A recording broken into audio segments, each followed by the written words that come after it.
Hello friends, આજે આપણે બનાવવાના છીએ પાણીપુરી ફ્લેવરના મમરા. આપણે હળદર મીઠાવાળા મમરા બનાવતા હોઈએ, પછી લસણિયા મમરા બનાવતા હોઈએ, તીખા મમરા બનાવતા હોઈએ, લસણની ચટણીવાળા મમરા બનાવતા હોઈએ, પણ આપણે પાણીપુરી ફ્લેવરના મમરા બહુ ઓછા બનાવતા હોય. તો આજે આપણે બનાવવાના છીએ પાણીપુરી ફ્લેવરના મમરા.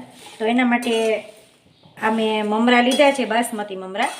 એને આપણે થોડા રોસ્ટ કરી લેવાના છે, એટલે કે થોડા શેકી લેવાના છે, એટલે એમાં ક્રન્ચીનેસ આવી જાય અને એકદમ કડકડિયા થઈ જાય મમરા.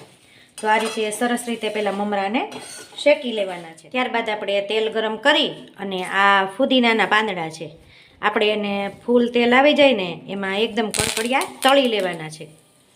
અને એની અંદર હું થોડાક મીઠા લીમડાના કૂણા પાંદડા નાખું છું, અડધી તીર, એટલે 7 થી 8 જ પાંદડા છે. અને આપણે સરસ રીતે તળી લેવાના છે.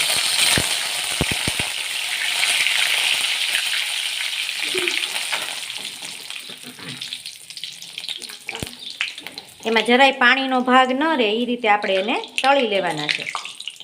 ત્યારબાદ આપણે એની અંદર આ કોથમીર છે એને પણ તળી લેવાની છે.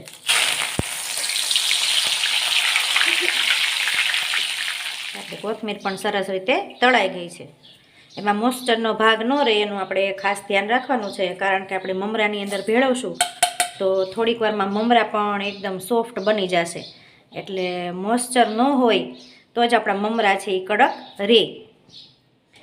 ત્યારબાદ એની અંદર આપણે એક લીલું મરચું રાખ્યું છે મેં, તો એ પણ આપણે તળી લેશું.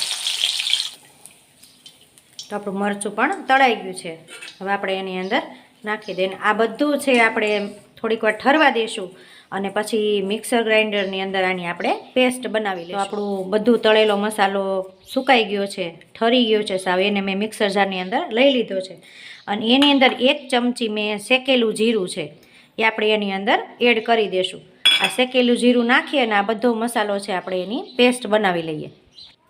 ત્યારબાદ આપણે મમરાને વઘાર માટે 1 પાવડું તેલ ગરમ કર્યું છે અને એની અંદર આપણે જે આ પેસ્ટ બનાવી છે એ આપણે એની અંદર એડ કરી દઈશું.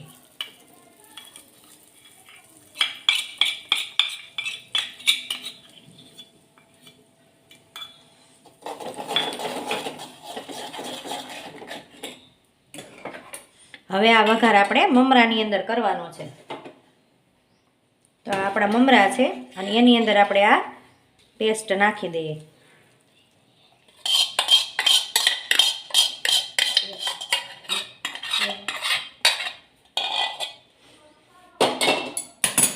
ત્યારબાદ એની અંદર નાખી દઈએ 1 ચમચી ચાટ મસાલો છે અને 1 ચમચી સંચળ પાવડર છે. આ બધું આપણે મિક્સ કરી દઈએ. તો આપણા પાણીપુરી ફ્લેવરના મમરા છે એ સરસ રીતે તૈયાર થઈ ગયા છે. અને આ મમરા ખાશો એટલે તમને પાણીપુરી ખાતા હોય એવો જ ટેસ્ટ આવશે. તો જુઓ, આપણા પાણીપુરી ફ્લેવરના મમરા તૈયાર છે.